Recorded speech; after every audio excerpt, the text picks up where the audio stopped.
Welcome to this afternoon's session on boosting regional innovation across Europe via the EIT Regional Innovation Scheme. It's about the future implementation of EIT RIS based on the European Commission proposal for the EIT Strategic Innovation Agenda 2021 to 2027, which is currently under negotiation by the European institutions. I'm Brian Maguire. I'll be leading the session this afternoon.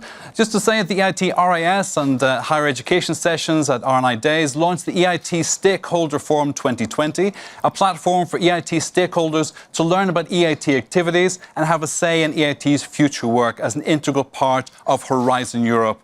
Also, this afternoon you can hear that on September the 30th until November the 15th, EIT will launch 3 online consultations. The first is EIT Regional Innovation Scheme post-2020, a new EIT action to support the innovation capacity of higher education institutions, and EIT Community, open and inclusive. I'll remind you about that again at the end of the session. At the bottom of your screen today, you'll be able to send questions to our panelists and to respond to our open question for our audience online, and you'll be able to contribute that. I'll put some of those questions to the panelists later on today. Now, just for me to welcome Mr. Martin Cairn, EIT Director. Martin will present more on this subject this afternoon. Good afternoon, Martin. Good to see you.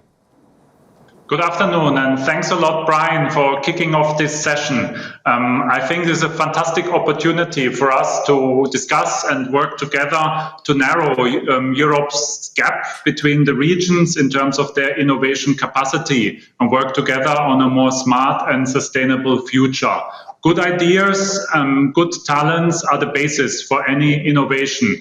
And those great ideas and great talents can come from anywhere in Europe. What is different across Europe is the capacity to support and help those ideas and innovators to flourish and to move forward. And that's where the EIT's Regional Innovation Scheme comes in, because it should help to address this gap and help anyone in Europe to take his ideas forward and turn them into innovations. So a few words about the EIT. EIT by now is Europe's largest innovation ecosystem, and our community is now made up of over 2,000 partners working across 60 hubs all over Europe. We bring together business, research, education in our 8 knowledge and innovation communities, which tackle the big societal challenges that we face: climate change, digitalization, energy, raw materials, health, food, urban mobility, and manufacturing. We have a really ambitious agenda also for the coming years. But the EIT really has already a lot to show for, and we have achieved great results, which we are very proud of.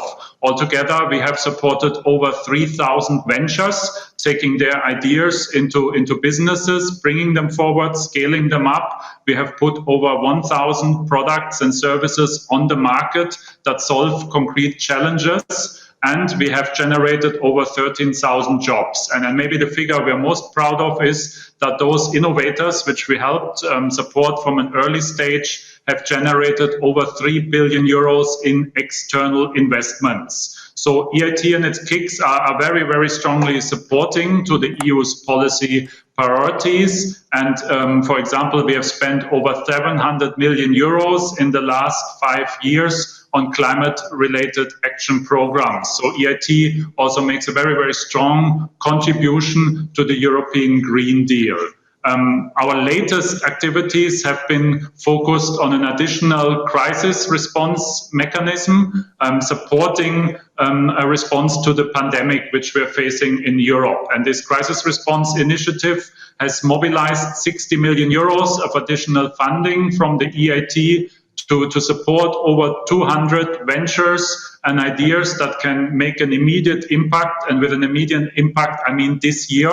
So this year to help to support ventures, to get through the crisis and build a stronger and more resilient Europe, and also products that can immediately come to citizens and make a difference. Just one example, one of our innovation communities, EIT Health, through this mechanism supported a virtual control center for patients who have been diagnosed and tested positive for COVID-19.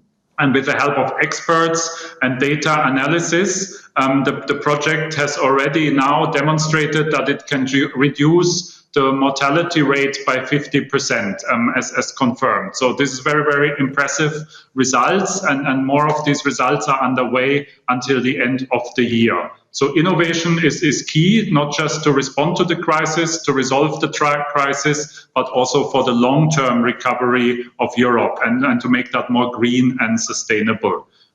EIT has been also growing in the past years, and right now we're very excited to look at the outcome of the negotiations on the future EIT strategy, which is currently being discussed by the EU institutions, and we expect to be finalized in the coming years.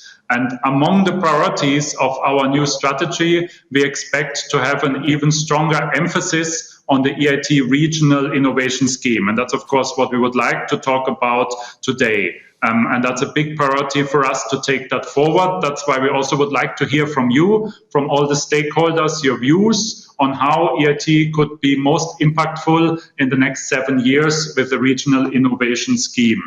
So let's have a look what has been achieved and also what is in the pipeline and what are the ideas to go forward. You can see here the different countries that we are targeting by the Regional Innovation Scheme and where we believe further lift and strengthening of their innovation capacity would be beneficial. Just to give you some examples of what we've been doing with the Regional Innovation Scheme so far.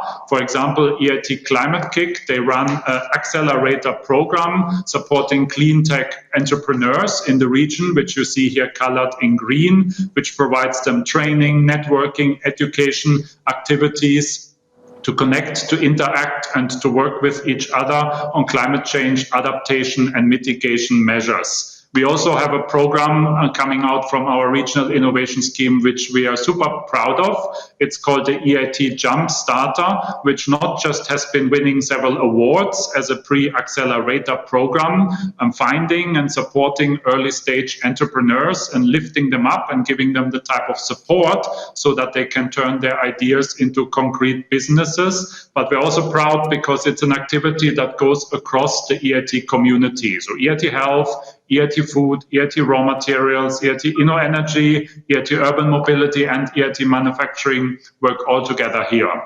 In addition to that, we are also organizing with EIT InnoEnergy the Power Up competition, which is one of the biggest energy, clean tech, mobility, cybersecurity, startup support competition in Central and Eastern Europe.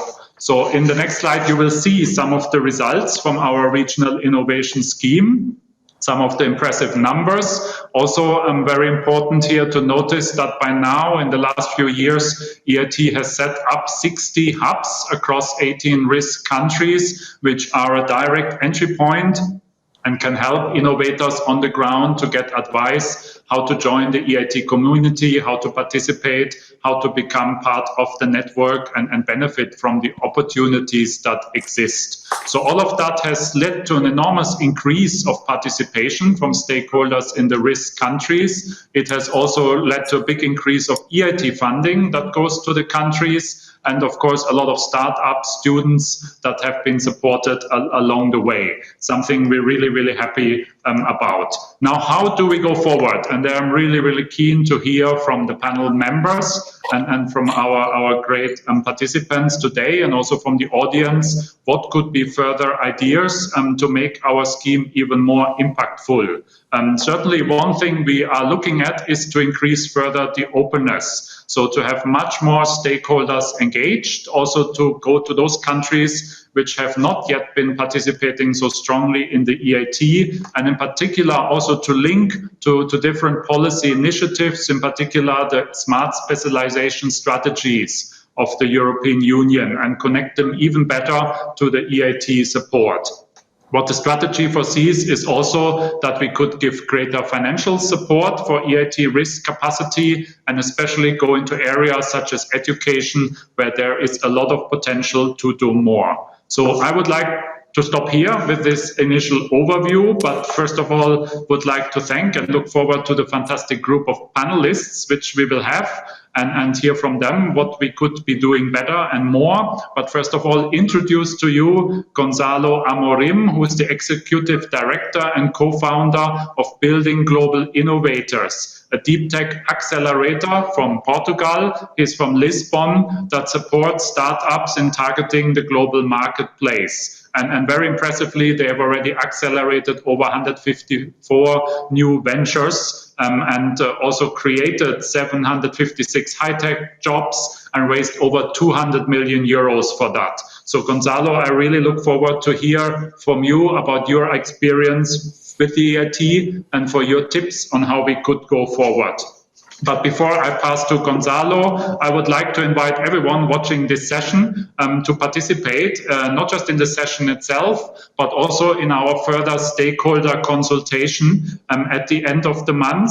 We will invite all of you to give us new ideas, and I cannot stress more how important your views are for us so that we can build a regional innovation scheme that lets us work together and help all those great ideas and challenges which are all over Europe to flourish and to be turned into innovations and solutions. Thank you very much for your attention.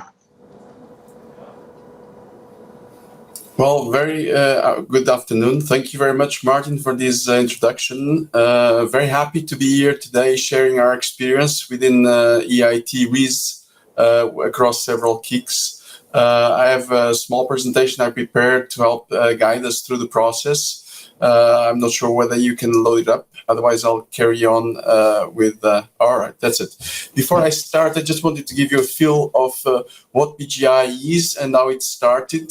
So BPI was a vision from our Ministry of Education 10 years ago and higher science that recognized that innovation and technology-based innovation was critical for Portugal's development, economic development. So BPI was kind of a top-down perspective execution of this vision.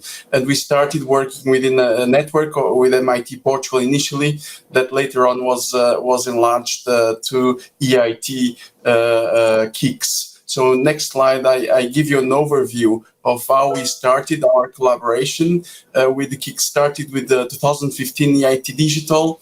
We were working then on a single project for outreach and dissemination of EIT digital activities across Portugal. We became partner later on. The activities started becoming more complex and more complex. And eventually in 2016, we decided to venture out to other KICs as an accelerator that was vertically focused on several areas. We saw that our experience could also be used across other KICs. So then we approached the EIT Climate KIC. We joined the network, we became a partner, and we started running an accelerator, which was very successful. Every year supported. Now I'll give you a bit more statistics in the presentation. In 2017, we joined EIT Health, as we had this connection also with the health sector that existed through 2010 through MIT networks and the US networks. We decided to enlarge this network to Europe and also bring our knowledge here. We pioneered with a very interesting program called Bridgehead, which helps startups internationalize across Europe. And this year, Bridgehead launched Bridgehead Global, which helps startups and scale-ups launch globally. So as we evolved our collaboration, we saw that also with the IT food, digitization technologies, cold chain, and so on, we saw an opportunity within the IT food. We became involved in 2018, and recently we also been challenged to launch some urban mobility aspects, looking at smart cities and digitization of processes. So next slide, I'll give you some figures on some impact. So Martin has mentioned some of these programs, but I'll just focus on one collab, which was launched and accelerated within EIT Climate KIC. It's a 7.8 million euro effort by the Portuguese government, and it was initiated within Climate KIC. So it was like incubated within EIT RIS. Also within the Climate KIC, we created an accelerator that has been able to raise over 14 million euro for a number of over 40 European startups supported, and with wide dissemination across national but also international media mentions. My next slide focuses a bit on the outcomes, benefits of this RIS region. We connected with partners that otherwise would never naturally connect, because Europe is a very wide geographical, region, and RIS was instrumental in helping us to connect to these partners that would not come across easily. Also, we realized that EIT is now a brand, a strong brand, is establishing itself as a credible partner with many top institutions, from universities to business to other players in the ecosystem, research activities as well. And we realized that credibility of being within EIT was very beneficial for us. And finally, outreach for other programs that emerged also within Horizon 2020 opportunities. We've been successful in reaching out to some partners for these competitive programs. So in the end, my next slide focuses a bit on RIS. I'm very hopeful, as Martin mentioned, for the next 21-27 program, and how we can collaborate further. I will just mention the highlights of RIS as a kind of a wrap up. It was able to connect, as I mentioned, different ecosystems that otherwise would not. Many of them peripheral ecosystems. Enabled us to foster collaboration among partners that probably will not connect otherwise. And finally, the outcomes, I think, for the funds, when you look at inputs and outputs, the funds that were, invested in RIS regions had very, vast impact in terms of results. There's a few points of improvement, I would say. For today, we could approach maybe some of them.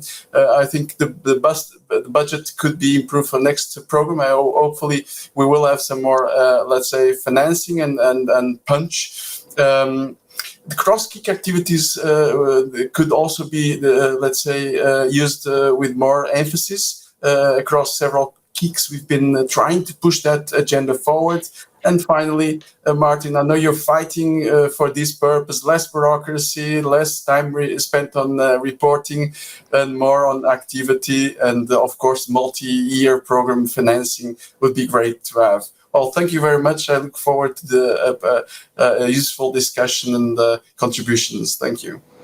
Gonzalo Martin, thank you so much for your contribution there. Gonzalo, stay with us as well. I will try and bring you some questions later on, try and get your response if we've got time to go back to that as well. In the meantime, if you look down to the bottom of your screens, you'll be able to see the Slido.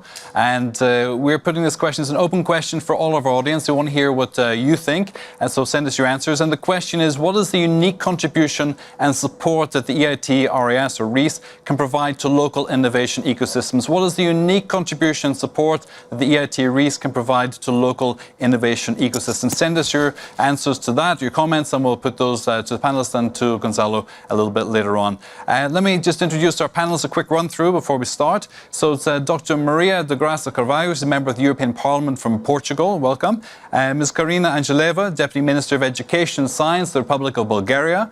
Mr. Karel Herman Hageman will join us by video recording as well. For technical reasons, he's not able to be with us today.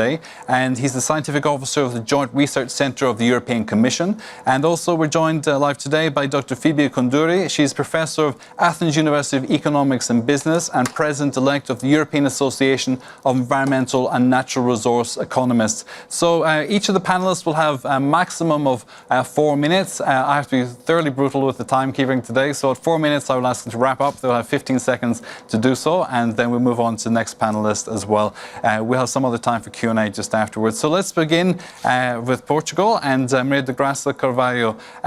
Maria, what is the key to achieving the balanced involvement of countries with different levels of innovation capacity and EIT RIS? Good afternoon. Thank you very much. And first, I would like to acknowledge the invitation to be in this in this panel. I'm quite happy. I'm the rapporteur of the Strategic Innovation Agenda in the European Parliament of the EIT. And I know well the EIT. I've been working since the beginning.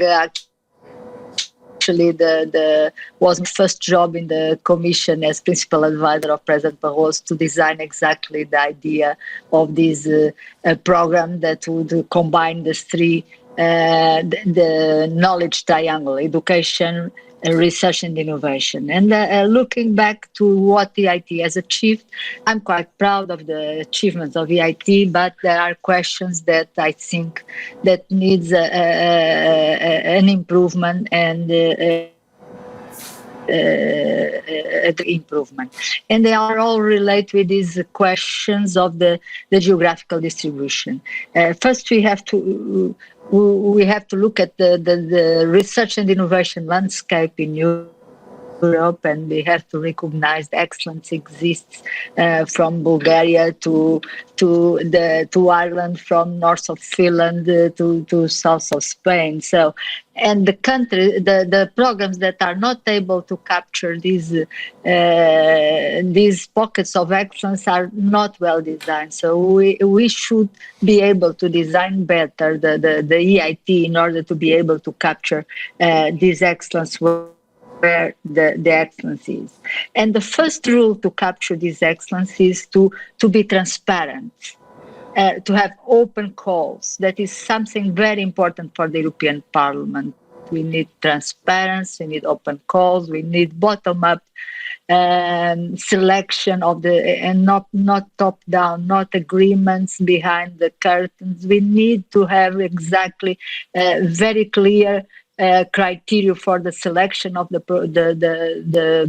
collocation centers, the partners, the hubs. So we need to know what are the criteria. This is public money. This is about the future of our young people, of our entrepreneurs, and we need to be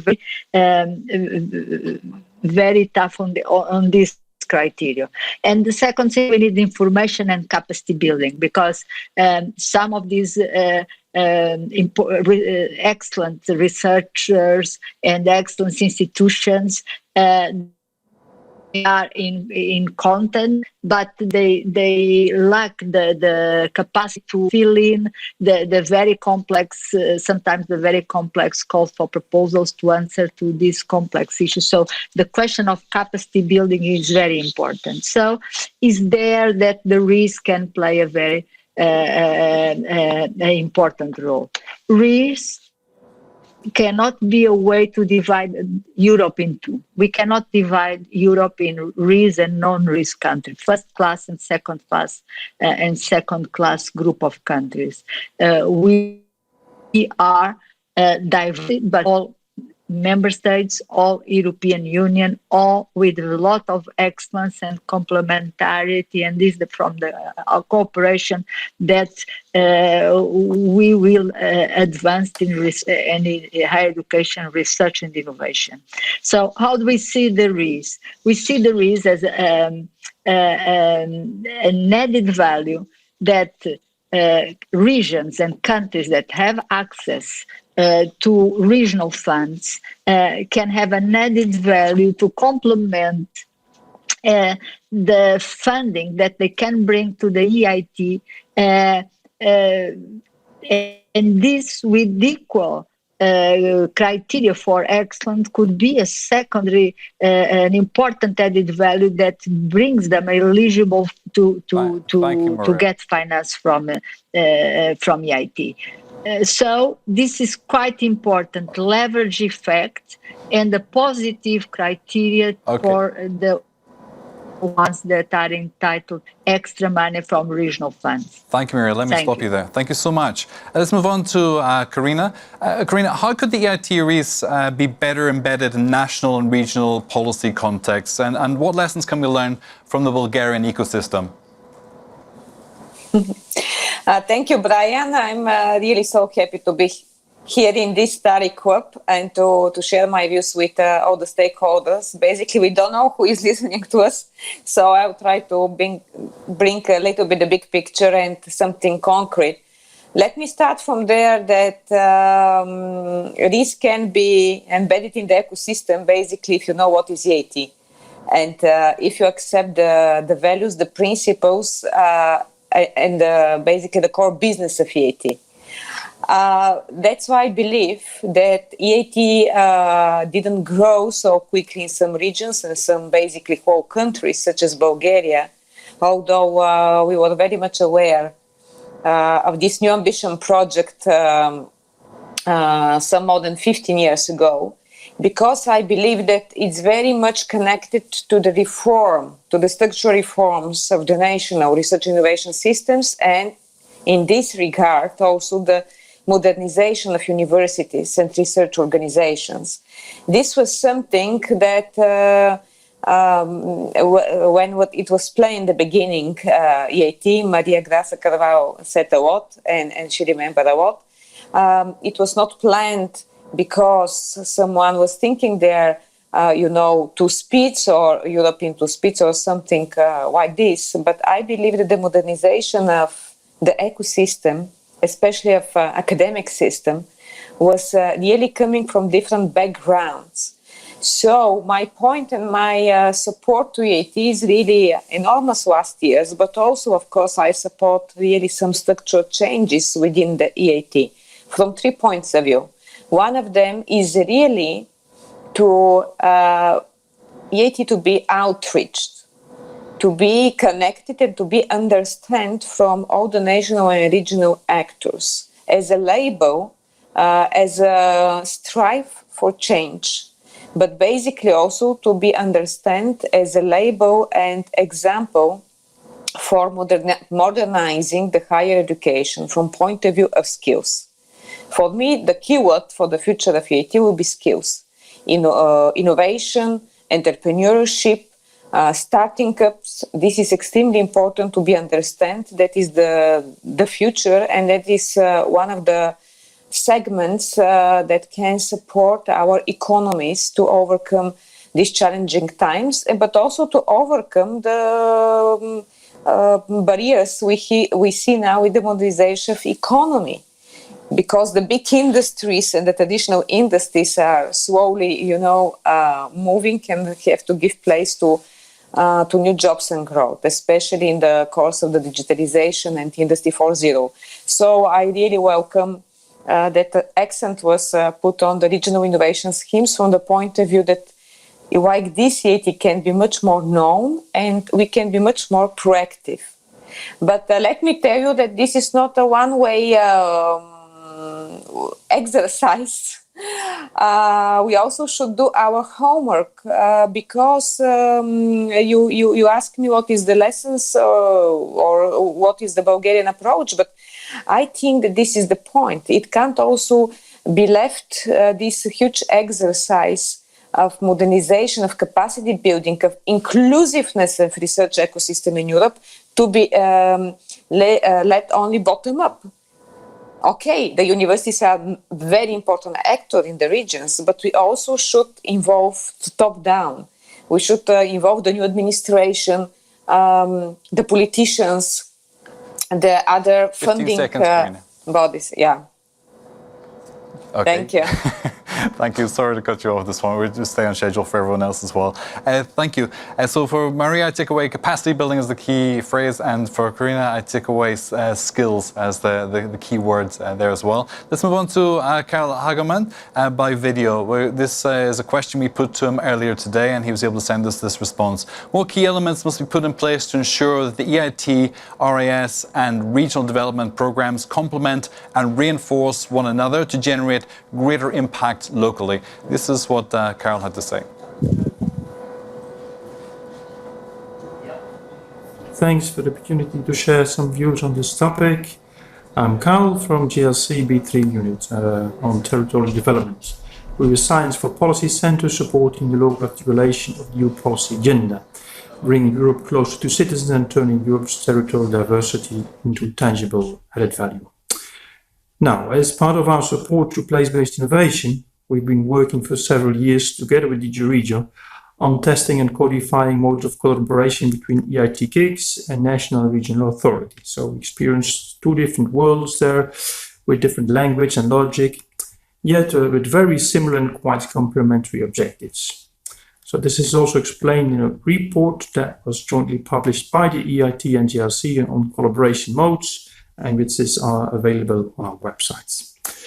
Now, concerning key elements for greater local impact, in particular focusing on strengthening connections between the EIT RIS program and regional development programs, I'd like to make 4 points. The first one is about common understanding. This is the issue of learning the language and the logic used by the counterpart. We notice in collaboration practice a number of misunderstandings at that level. This goes along also with the gradual building of trust. We notice that some misconceptions exist about each other's worlds. So in the end, it all comes down to creating a common understanding, and that takes time. There's a learning curve to go through, and we hope that the report that was published can help make a steeper learning curve to get faster results. These elements go for the ones that are in the driver's seat, so the KICs and the public administrations respectively, but also for each other's communities, which are often of similar nature, but not always very strongly connected. A second point is about governance capacity and HR. So in order to be able to identify potential for collaboration, there's a need to be a strategic view on RIS3 that goes beyond the pure management of operational programs. This requires sufficient territorial capacity, of course, and the skills to make the best out of all the funding and financing opportunities available out there. So similarly, also from the KIC side, there needs to be sufficient capacity to engage with a specific territory, and there needs to be room to invest time in understanding the logic and the strategy of each territory.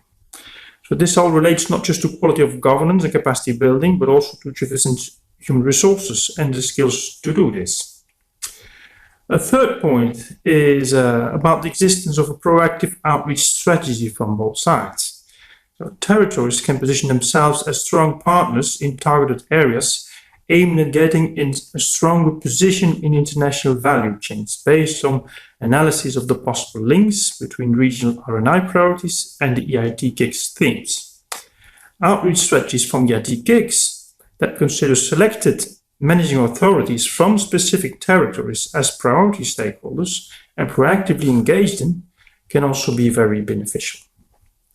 A last point I'd like to make is about building critical mass.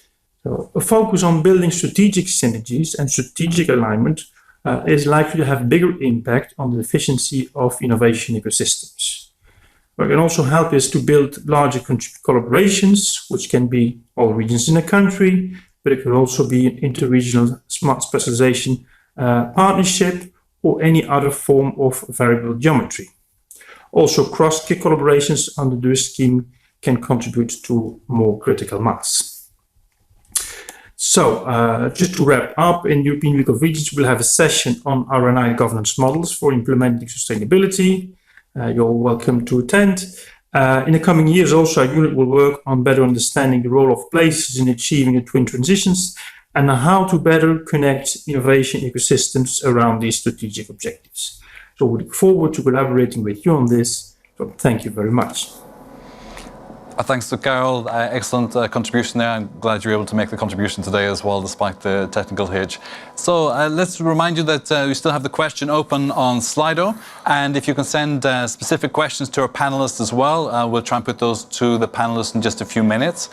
So please do that right now. We'll close the question in a moment. Let me introduce Phoebe Konduri. And Phoebe, in Greece, you've been working with the EIT Community for several years. What is the EIT Community's role in your ecosystem, and how can EIT RIS further increase its impact and help generate more successful startups and innovations in EIT RIS countries?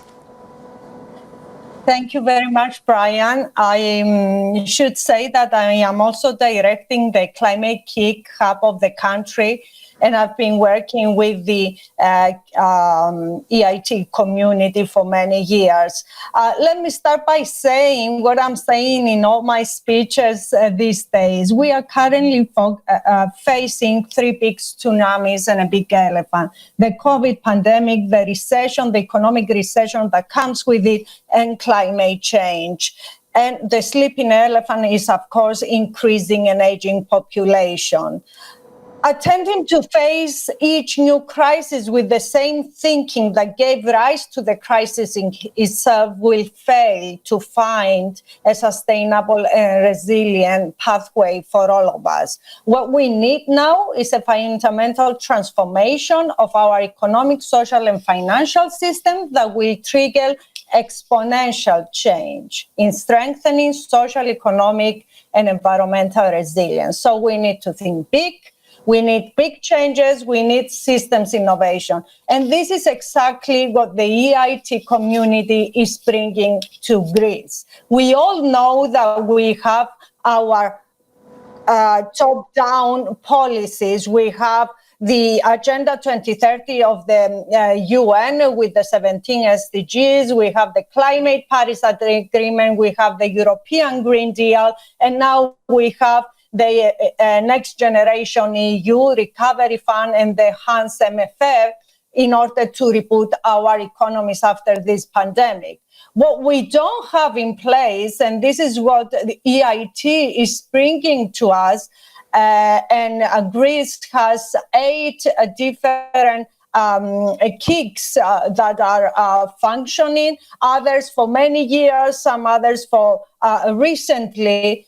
But what the EIT is definitely bringing is the bottoms-up approach, is the bottom-up mobilization, is the pact between the civil society, the politicians, the policymakers, the business, the innovators, the technology developers, the research community, the civil society, the SGO, is the co-designing with all these stakeholders, the future vision and the pathways, the technological pathways, the policy implementation pathways, and the portfolios, finding the funding to support the pathway from today to the future vision, the future of a climate neutral, of clean tech leader and just transition to sustainability, the vision of the European Green Deal.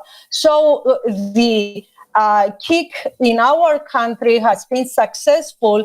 The different KICs have been successful in mobilizing the communication between the education ecosystem, the research ecosystem. That was Horizon 2020 and now coming Horizon Europe, but also accelerating innovation and implementing deep demonstration projects together with many education and training projects. Let me focus a bit on climate KIC that I direct without wanting to undermine the other KICs, but I know the activities better. We have an accelerator with huge successes, many startups being accelerated, quite a few of them are receiving big funding in millions from venture capital, others having big contracts with international multilateral corporations.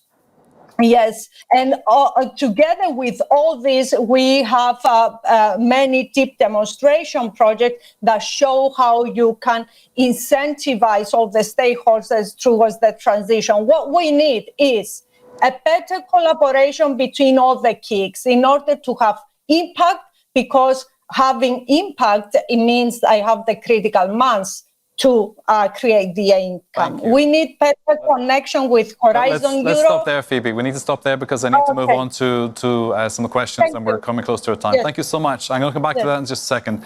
We're going to close the question on which you put to you, the unique contribution and support that EIT RIS can provide to local innovation systems.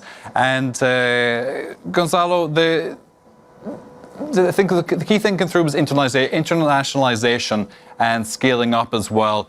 Snapshot answer from you on this as well. What does the EIT need to do now moving forward to scale up and help internationalization for companies?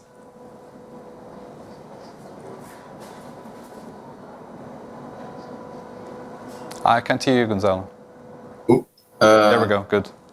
Okay. Thank you very much, Brian. I think this is a key question in Europe. When we measure the facility or the ease of scale-ups to grow within Europe, and we compare it, for instance, with other ecosystems that we know well, for instance, the US, we know that we still have a lot of work to do and to barriers and obstacles to overcome. So one of the pilots we've been involved actively in really trying to improve, and it's been quite a huge success. I've mentioned briefly in my presentation EIT Health with the Bridgehead program. I really recommend and suggest that anyone interested in this model could visit and Google Bridgehead Europe and Bridgehead Global. These are two very simple tools that were designed, let's say, co-creatively with the partners, and I think are having a very good impact on the mobility of European startups and scale-ups across Europe by providing funding for certain activities of market, let's say, exploration. Thank you, Gonzalo. Just check in with my colleague Salvatore, see if we have any other questions from the audience. Otherwise, I'm going to bring it back to what we have here from Slido. And for me, taking away this, we talked about networking was one of the key things that came through as well from the audience today. And we spoke earlier about capacity building and skills. Karina, in terms of skills, what do you think is really critical now for Europe? We need upskilling and reskilling. We're moving towards a much faster economy as a consequence of COVID. AI is there, robotics is there. What's critical now for EIT and RIS to be doing? EIT is doing very well, I think. I just had 2 new ideas that Gonzalo mentioned, and I didn't know. That's the point. I think EIT is doing very well, but it needs time to grow and to diffuse these models. What we need as a skills. The new generation is fantastic. I don't like when my generation is saying the new generation is not so good like us. That's not true. But they really needs to be pampered in a way, or pushed to be more innovative, more individually, entrepreneurially thinking, and also co-working. So EIT can do this. Please allow me 1 second, because I found to show you something.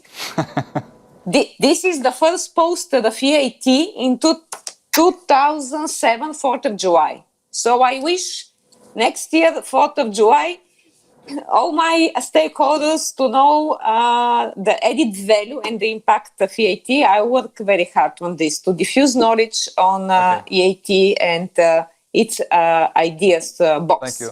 Phoebe, networking and upskilling as well. For you, you were super enthusiastic of what should be done next. For upskilling and networking, what's your take on this? What needs to be done?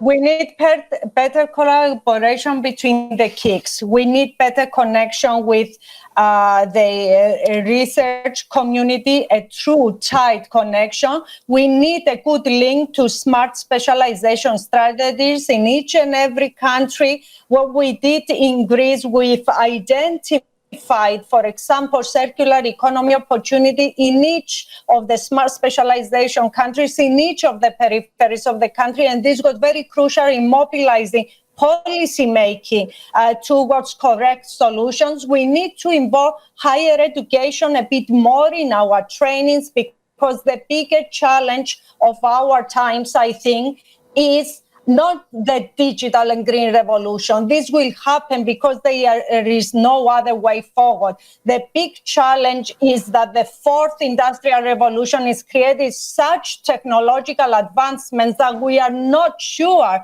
that the labor force can keep up. So we need to train, and align our education systems with what is coming, and EIT can do that. Excellent. Thank you. Maria, I just want to put a question to you from Richard Tufts. He sent this in. You've got about 30 seconds to answer this. How far do you see that the EIT KICs and the RIS can support the new DG Regio instrument, Inter-Regional Innovation Investment? Do you get the question? I can't hear you. Can you put your mic on?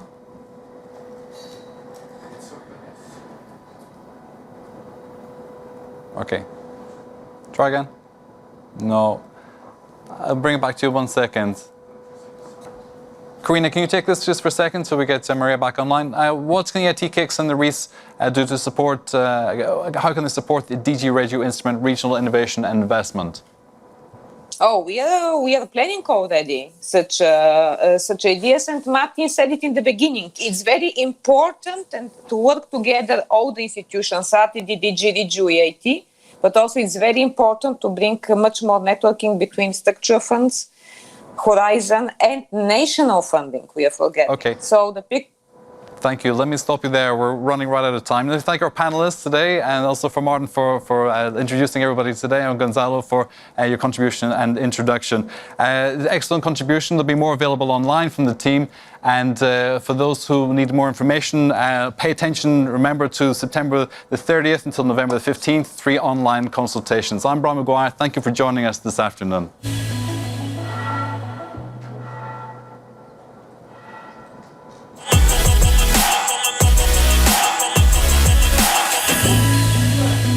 Done?